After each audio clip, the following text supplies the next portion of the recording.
स्वागत है हमारे चैनल पे स्टडीज हैप्पीनेस में। आप सब अच्छे होंगे, अच्छे से अपना पढ़ाई कर रहे होंगे। आज देख लीजिए इंट्रोडक्शन में क्या है। मान लीजिए मैं 2 नंबर लेता हूँ, ओके? 8 लेता हूँ और ले 8 लेता हूँ और 4 लेता हूँ, ठीक है? अब मुझे ना 8 का सारा फैक्टर बताइए। 8 का सारा फैक्टर क्या हो जाएगा? एक 1, 2, 4 और एक होगा 8। ये मैं आपसे फैक्टर पूछ रहा हूँ, ओके? 4 का भी फैक्टर बताइए, 1, 2 और एक 4 होगा। तो ये सारा फैक्टर है, ओके डन?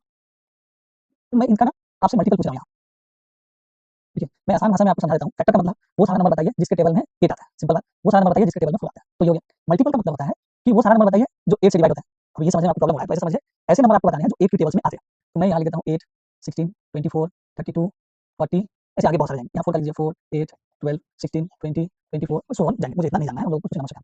तो देखिए, ये सारे तो आपके क्या क्या फैक्टर बताइए, इसमें कॉमन फैक्टर क्या है? तो आप बोलेंगे 1 कॉमन फैक्टर है, यस 1 कॉमन फैक्टर है। 2, 2 भी कॉमन फैक्टर है, ओके 2 भी कॉमन फैक्टर है। यहाँ 8 लिख लीजिए और यहाँ 4 लिख लीजिए, हो गया? यहाँ 4 को देखेंगे, 4 भी क्या है? कॉमन फैक्टर है। तो कॉमन फैक्टर का बात करेंगे तो आपने बोला कॉमन फैक्टर बहुत सारा हो सकता है, यस हो सकता है कॉमन फैक्टर 1 भी हो सकता है, 2 भी हो सकता है, 4 भी हो सकता है। लेकिन मैं आपसे पूछूँगा हाईएस्ट कॉमन फैक्टर बताइए। तो हाईएस्ट वन इन तीनों में 4 है, तो ये हमारा एचसीएफ होता है। ये है एचसीएफ का कॉन्सेप्ट। अब एलसीएम के केस में बताइए, आप मुझे कॉमन मल्टीपल बताइए। कॉमन मल्टीपल इनफाइनाइट होंगे, समझ आ रहा है ना आपको? लेकिन यहाँ पे हम लोग उतने सारे नहीं लेंगे, कुछ-कुछ लेंगे। सबसे पहला कॉमन मल्टीपल क्या है इन दोनों का? देखिए तो सबसे पहले कॉमन मल्टीपल है 8, 8 यस। दूसरा कॉमन मल्टीपल क्या है? 16, 16 लीजिए आप। थर्ड कॉमन मल्टीपल क्या है? 24 नहीं। ऐसे आपको ना बहुत सारा कॉमन मल्टीपल मिलेंगे, इनफाइनाइट मिलेंगे। लेकिन इन सब में से ना मुझे आप बताइए लीस्ट कॉमन मल्टीपल बताइए। तो बोलेंगे 8 जो है सबसे लीस्ट है, तो ये हो गया एलसीएम। ये तो मैंने आपको नॉर्मली बताया कि क्या होता है एलसीएम और एचसीएफ। बाकी आपको एलसीएम और एचसीएफ मेथड आता ही है। चलिए यहीं से हम एक फार्मूला को भी ड्राइव करते हैं जो आपके क्लास 10 में यूज़ होता है। देखिए, तो आप लोगों ने 8 को लिखा और 4 को लिखा।